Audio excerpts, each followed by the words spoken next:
নমস্কার বন্ধুরা, আমি আঁখি আর আমার চ্যানেল আঁখিস প্যাশনে তোমাদের সবাইকে স্বাগত। দেখো, ইলিশ মাছ রান্নাটা কিন্তু অনেকদিন পরই করছি, তাই না?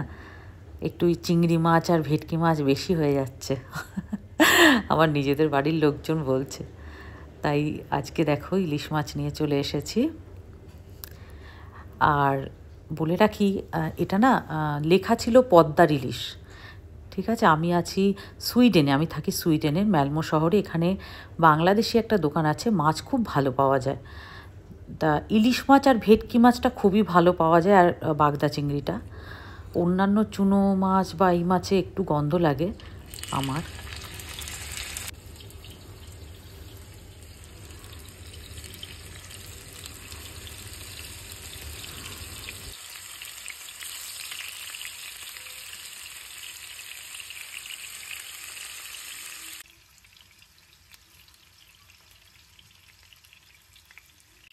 যাই হোক, সেই দেশি লিপস বাংলাদেশি দোকান থেকে কিন্তু ইলিশ মাছগুলো আনা হয়েছে।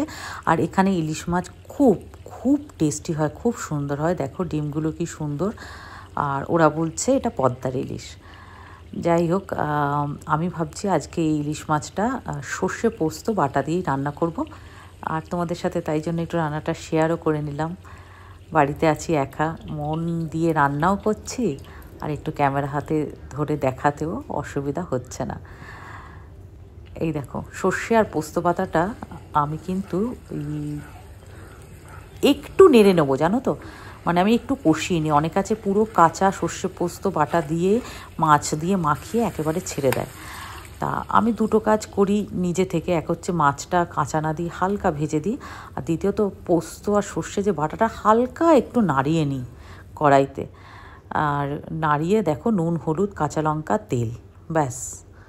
আর কি, যদি সামান্য একটু চিনি দিতে চাও তো দিও, না হলে দরকার নেই, এটাই যথেষ্ট। আর কাঁচা তেল এই যে দিচ্ছি, আরও দেবো কাঁচা তেল।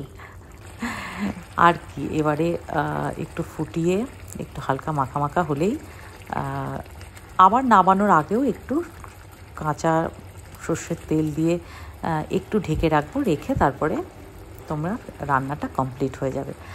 আচ্ছা, এবারে আমাকে কমেন্ট করবে তোমরা যে ইলিশ মাছ কে কে ভালোবাসো। মানে ইলিশ মাছ ভালোবাসে না বাঙালি, এরকম তো হতে পারে না। যাই হোক, দু একজন থেকে যায় যারা কাটার জন্য খায় না। আমরা কিন্তু বেশ ভালো খাই। রান্নাটা কিন্তু আমার একদম কমপ্লিট। তোমাদের কেমন লাগলো আমাকে কিন্তু কমেন্টে জানিও। ভালো লাগলে নিজেরাও রান্না করবে। টাটা।